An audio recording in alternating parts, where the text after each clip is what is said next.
In the packed courtroom, the atmosphere was electric. Reporters leaned forward, cameras clicked, and every eye fixed on the heated exchange. Judge Amy Coney Barrett, known for her sharp words, launched into a fierce critique of Congresswoman Jasmine Crockett. With a cold tone, Barrett accused Crockett of grandstanding and twisting legal interpretations to score political points. The silence was heavy, broken only by the scratching of pens from journalists trying to capture every word. Crockett, however, didn't flinch. She adjusted her glasses, calmly let Barrett finish, then leaned toward the microphone. Her voice was steady, deliberate, and cutting. "Judge Barrett," she began, "you've confused confidence with correctness. The Constitution doesn't bend for politics, and your interpretation just proved it." Gasps rippled through the room. Barrett tried to interject, but Crockett didn't pause. She rolled out precedent after precedent, dismantling Barrett's assertions like dominoes. Every time Barrett attempted to push back, Crockett hit harder, with facts, legal citations, and a commanding presence that turned the courtroom into her stage. By the time Crockett finished, the once smug expressions on Barrett's allies had vanished.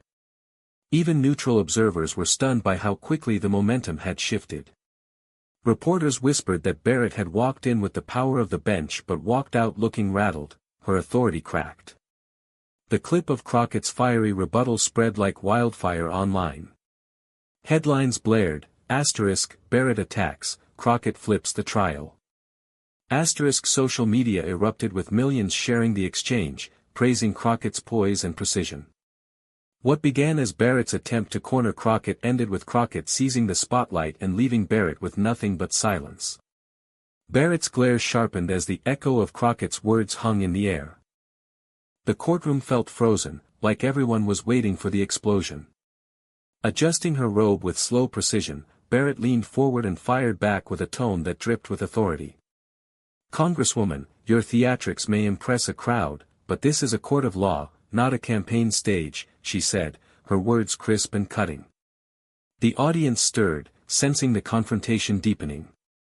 A few of Barrett's supporters smirked, convinced Crockett would finally be silenced. But Crockett didn't waver. She calmly opened the binder in front of her, her fingers flipping to a highlighted page. With steady eyes locked on Barrett, she read aloud a passage from a Supreme Court opinion that directly contradicted Barrett's claim. The air shifted instantly. Reporters' pens scratched faster, some glancing at one another in disbelief. Barrett's lips tightened, her jaw flexing. Crockett closed the binder with a quiet snap and said evenly, "You can dismiss my words as theater, Judge, but the law doesn't share your opinion. And today, the law wins." A stunned hush fell across the room. Even Barrett's closest allies avoided her gaze. In that moment, it was clear, Crockett wasn't just holding her ground, she was turning the trial upside down. Barrett's knuckles whitened as she gripped the edge of her desk, the weight of Crockett's words cutting deeper than she wanted anyone to see. For a brief second, her carefully composed mask cracked. She quickly straightened, raising her chin, and spoke with renewed sharpness. "If you believe quoting selective passages will save your position, then you underestimate both me and this court," she declared, her voice echoing against the paneled walls. But Crockett didn't so much as blink. Instead, she leaned back in her chair, the faintest smile tugging at her lips. "Selective?" she asked, her tone almost playful. Then, with deliberate calm, she slid forward another stack of documents, each marked with neon tabs. She tapped the first page. "This isn't one passage, Judge. It's an entire line of rulings that align exactly with what I just said. And you know it." The courtroom buzzed. Even some of Barrett's supporters exchanged uneasy glances. Reporters leaned closer, their cameras zooming in on every subtle twitch of Barrett's expression. Crockett let the silence grow heavier before she added, "Your attack wasn't on me, it was on the law itself. That's the mistake you made." Barrett opened her mouth, but no sound came. She glanced at the stack of documents, the audience, then back at Crockett, who now looked completely in control. It was a reversal no one expected. Barrett, the judge, fighting to keep her authority, while Crockett, the congresswoman, commanded the room with unshakable composure. Barrett's frustration finally broke through her polished exterior. Her voice rose, sharper than before, slicing through the murmurs of the courtroom. "Congresswoman Crockett, your so-called expertise is irrelevant here. You are not the judge, you are not the arbiter, and this constant grandstanding borders on contempt of court." Her words cracked like a whip, drawing gasps from the audience. For a moment, it seemed as though Barrett had regained control. Reporters scribbled furiously, capturing the tension, while her allies nodded, relieved to see her strike back. But Crockett remained perfectly calm. She slowly stood, placing her hands on the table, and spoke with quiet authority that carried farther than Barrett's shout. "Judge Barrett, you're right, I'm not the arbiter. But the arbiter is bound by precedent. And when the arbiter chooses to ignore it, that's when this entire process is in contempt of justice." Her words landed like a hammer. The silence that followed was heavier than any gavel. Barrett's eyes narrowed, but the cracks in her composure grew wider. Crockett didn't sit back down. She held the floor, her presence towering despite the bench looming above her. Cameras zoomed in on her face, capturing the moment she turned the tables completely. The trial no longer felt like Barrett's domain, it felt like Crockett's battlefield. Barrett tried to steady herself, but Crockett wasn't done. She reached for another folder, flipping it open with deliberate slowness, letting the suspense fill the room. "Judge Barrett," she began, her voice steady but piercing, "do you remember your dissent in the Anderson v. State case? You argued that the court should overlook clear precedent in favor of your interpretation." The name of the case alone made Barrett's jaw tighten. Crockett continued, her tone sharper now. "That dissent has been cited repeatedly as an outlier, criticized even by your peers. And yet today, you attack me for citing precedent? Let me remind you, your own record undermines your attack." The courtroom erupted in whispers, reporters flipping back through notes to confirm what Crockett had just revealed. Barrett opened her mouth to respond, but the words stalled. Her hands shifted in small, restless motions, betraying her unease. Crockett leaned in, her eyes locked on the judge. "The truth is, you wanted this moment to be about my credibility. But it's your credibility that just collapsed under the weight of your own rulings." A stunned silence followed, thick and undeniable. Barrett, usually unflappable, sat frozen. The trial, once firmly under her control, now belonged to Crockett. And everyone in the room knew it. Barrett's face flushed as she gripped her pen so tightly it nearly snapped. The room could see her composure slipping, but she refused to yield.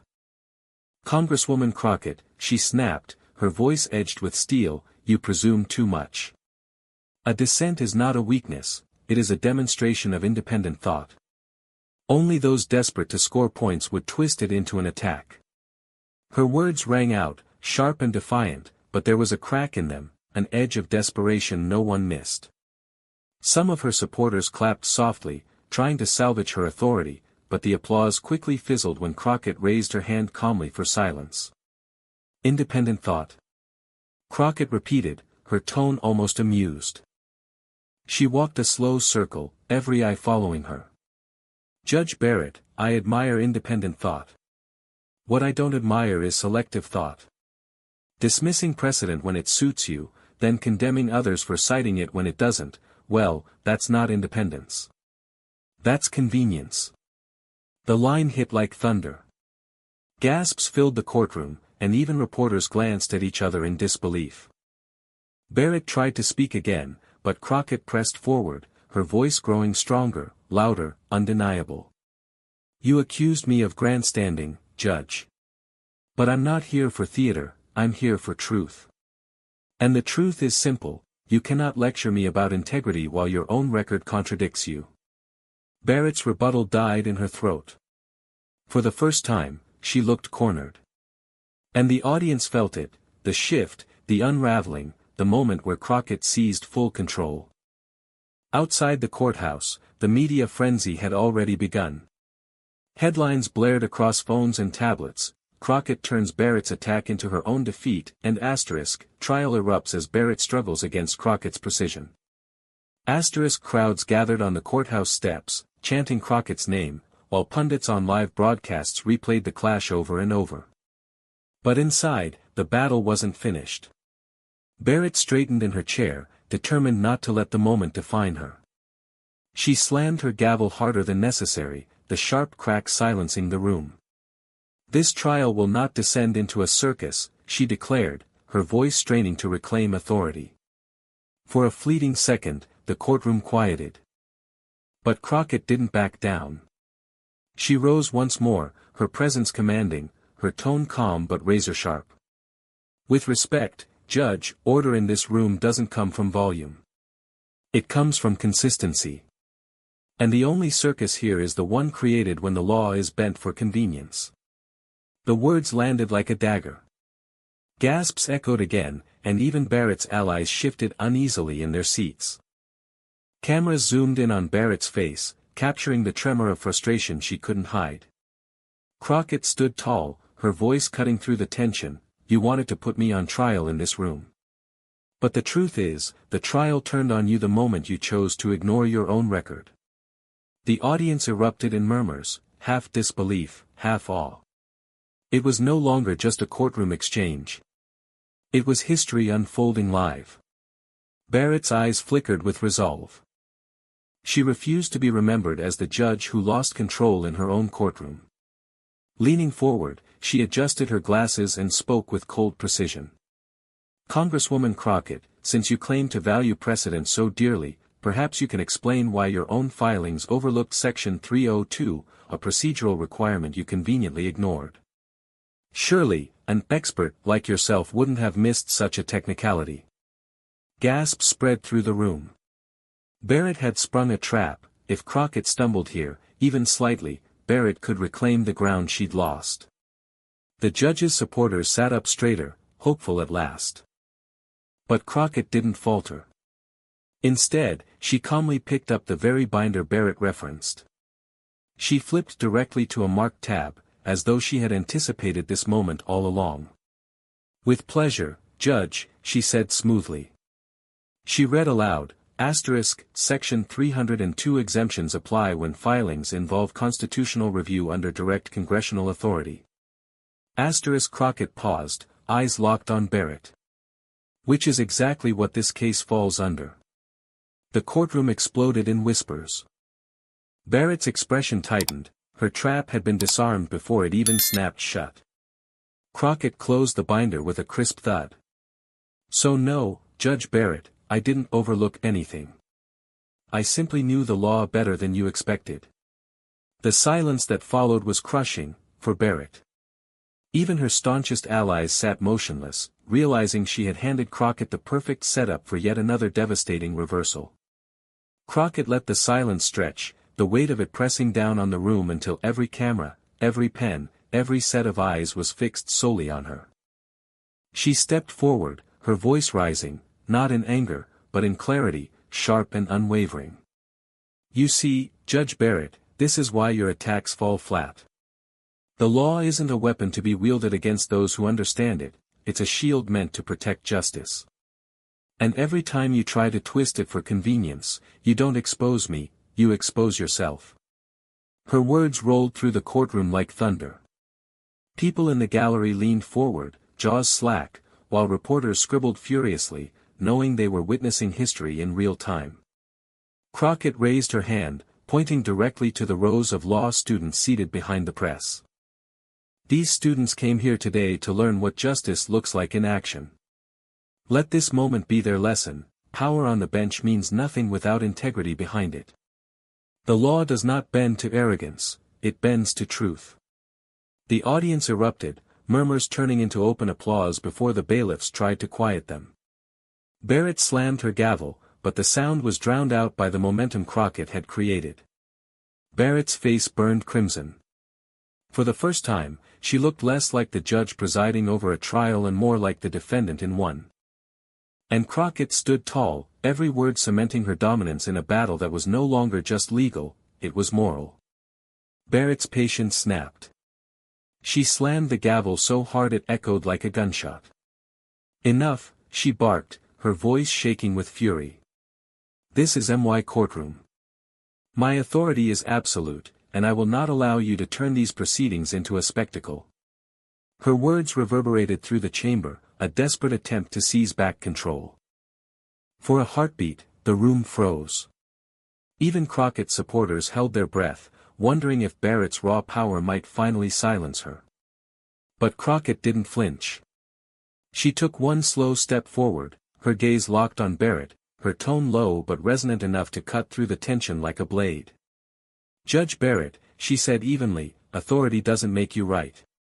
Authority without justice is nothing but noise." The line struck like lightning. The audience erupted into a mix of gasps and applause, bailiffs scrambling to quiet the surge of emotion. Cameras zoomed in on Barrett's face, catching the flicker of shock in her eyes. For the first time in her career, she had no words, no rebuttal, no gavel loud enough to drown out the truth that had just been spoken. Crockett stood tall, unshaken, as the courtroom tilted unmistakably in her favor. Barrett's authority wasn't just challenged, it was shattered. Outside, the courthouse steps had transformed into a frenzy. Reporters crowded together, microphones thrust forward, shouting over each other as live broadcasts streamed to millions. Headlines scrolled across screens within minutes. Crockett silences Barrett with one line, asterisk, "Authority without justice is nothing but noise." Asterisk. That single sentence was already viral, replayed endlessly across every network and social feed. Inside, the atmosphere was no less electric. Barrett sat rigid on the bench, staring down at her notes as though they might shield her from the eyes burning into her. But her silence spoke louder than any ruling. She looked less like the arbiter of justice and more like a figure trapped in her own unraveling authority. Crockett, meanwhile, remained composed. She gathered her binders with steady hands, her expression calm, almost serene, as though she had simply done her duty. But the whispers around the room told another story. She hadn't just defended herself, she had flipped the entire trial and left Barrett exposed. Law students in the gallery exchanged excited glances, some furiously typing messages to classmates. Asterisk, "She destroyed Barrett, history was made today." Asterisk. Reporters prepared their evening leads, already framing Crockett as the victor in a clash no one would forget. And as Barrett raised her gavel once more, her hand trembled. The sound that followed was not a command of order, it was the hollow echo of a judge who had lost control. The heavy wooden doors of the courtroom swung open, and Crockett emerged into a wall of flashing cameras and roaring questions. The crowd of reporters surged forward, microphones raised high, desperate to capture her first words. Supporters outside cheered, chanting her name, their voices echoing off the marble steps. Crockett paused at the podium set up for press statements, her calm presence instantly commanding silence. She looked over the sea of cameras, then spoke with the same unshakable clarity she had shown inside. "Today was never about me versus Judge Barrett," she began, her voice carrying with ease. "It was about something much greater, the rule of law. Authority without accountability is fragile. And when authority tries to silence truth, truth will always rise louder." The crowd erupted, flashes exploding like fireworks. Reporters shouted follow-ups, but Crockett raised her hand and continued, her words now deliberate, almost historic. "I didn't step into that courtroom to win an argument. I stepped in to remind this nation that justice cannot be bent by intimidation. The law is not theater, it's the foundation of democracy." Behind her, the courthouse loomed, but it no longer looked like Barrett's fortress. It looked like the stage where Crockett had rewritten the narrative. The chants grew louder, asterisk, "Crockett. Crockett. Crockett." Asterisk. Her supporters lifted signs, cameras streamed live feeds across the country, and within minutes, her speech was trending everywhere. Inside, Barrett remained cloistered in chambers, her silence more deafening than any gavel strike.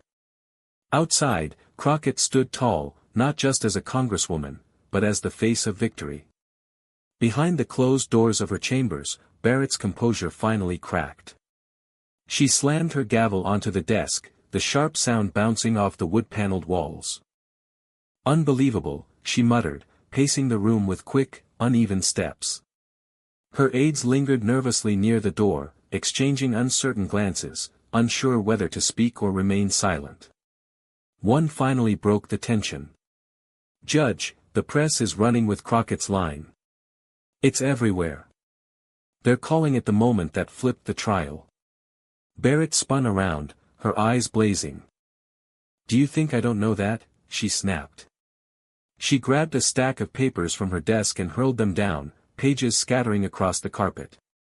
"She turned my own courtroom into her stage. And I let her." Her closest advisor stepped forward cautiously. "With respect, Judge, it wasn't just the courtroom. Crockett anticipated every move. Every precedent, every ruling, you walked into her trap." Barrett's jaw clenched. She sank into her chair, burying her face in her hands for a moment before whispering, "I underestimated her. I thought I could corner her. Instead, she cornered me." The room fell silent. Outside, the chants of Crockett's supporters still echoed faintly through the stone walls, a brutal reminder of how completely the tide had turned. For the first time in her career, Barrett felt not like the judge who defined the trial, but the one defined by it. In a quiet conference room across town, Crockett's team gathered around a glowing laptop screen, watching the replay of her exchange with Barrett. Every time Crockett's line, "authority without justice is nothing but noise," played, the room erupted into fresh applause. Staffers who had been tense for weeks now laughed, clapped shoulders, and hugged. "This isn't just a win," one aide said, shaking their head in disbelief. "This is the moment people will remember for decades. She didn't just defend herself, she exposed Barrett."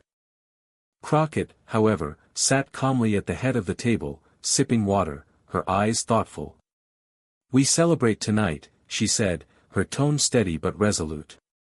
"But tomorrow, we finish this. Barrett is wounded, yes, but she will strike back harder if given the chance. We need to be ready for her final move." Her communications director leaned forward, a grin spreading across their face. "Then let's make sure the last move belongs to you. Every headline, every broadcast, every clip, it's already leaning in our favor.